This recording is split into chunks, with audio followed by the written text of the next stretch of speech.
কেমন হবে ছায়া মন্ত্রিসভা রাজনীতির নতুন মেরুকরণ হিসেবে সামনে এসেছে ছায়া মন্ত্রিসভা গঠনের ঘোষণা সদ্য সমাপ্ত ত্রয়োদশ জাতীয় সংসদ নির্বাচনে নিরঙ্কুশ জয়ের পর সরকার গঠনের প্রস্তুতি নিচ্ছে বিএনপি।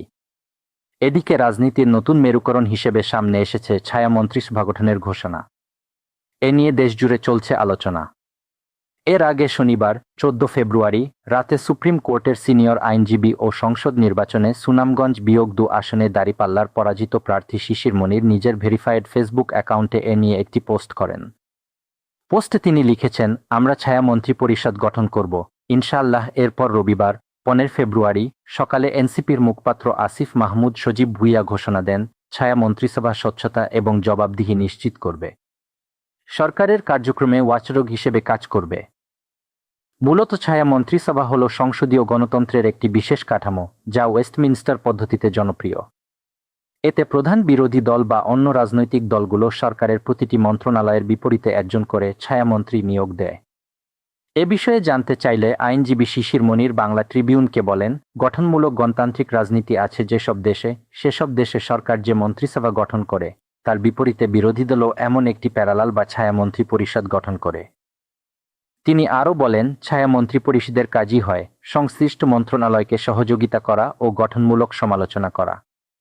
যা ভালো তা ভালো বলবে, যা সমালোচনার তার সমালোচনা করবে। সঠিক কোনটা সেটা আমরা তুলে ধরব। এজন্য সংশ্লিষ্ট মন্ত্রণালয়ে সংশ্লিষ্ট যে মন্ত্রীদের দায়িত্ব দেওয়া হয়, কোথাও কোথাও আমরা টিম গঠন করে দিতে দেখেছি। যেমন আইনমন্ত্রী একটি মন্ত্রণালয়ে আছেন, তিনি একটি মন্ত্রণালয়ে কাজ করেন। তাকে ও তার কর্মকাণ্ডকে পর্যবেক্ষণ করা, সঠিক পদক্ষেপকে উৎসাহ দেওয়া, কাজ সঠিক না হলে সংসদ নেতাদের মাধ্যমে সংসদে বা বাইরে আলোচনায় আনা। যেসব দেশে ম্যাচিউরড গণতন্ত্র আছে সেসব দেশে এই পদ্ধতি চালু আছে।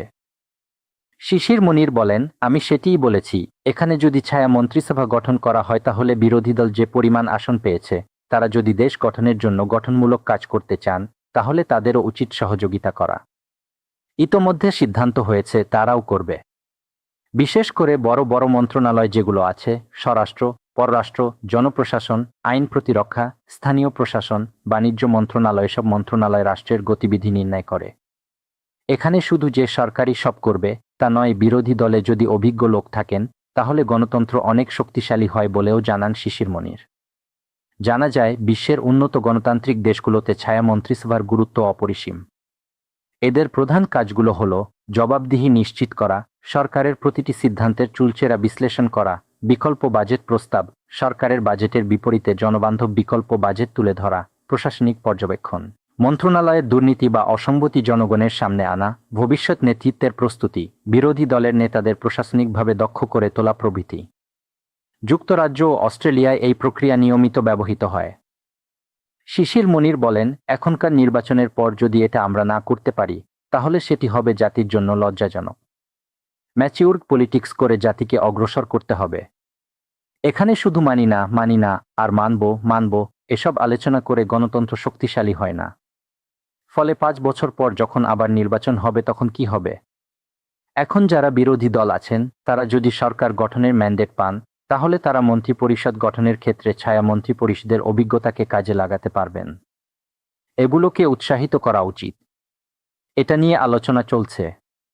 এর ফলে দেশের মানুষ উপকৃত হবে এবং এটি 11 দলীয় জোট সরকার মেনে নেবে বলেও আমার বিশ্বাস। এদিকে বিএনপির আইন বিষয়ক সম্পাদক নেত্রকোনা বিয়োগ 1 আসন থেকে ধানের শীষের বিজয়ী প্রার্থী ও সুপ্রিম কোর্টের সিনিয়র আইনজীবী ব্যারিস্টার কায়সার কামাল বলেন, ছায়া মন্ত্রিসভার পরিকল্পনাকে স্বাগত জানাই। এটি করলে জবাবদিহি ও স্বচ্ছতা নিশ্চিত হবে বলেও মনে করেন তিনি।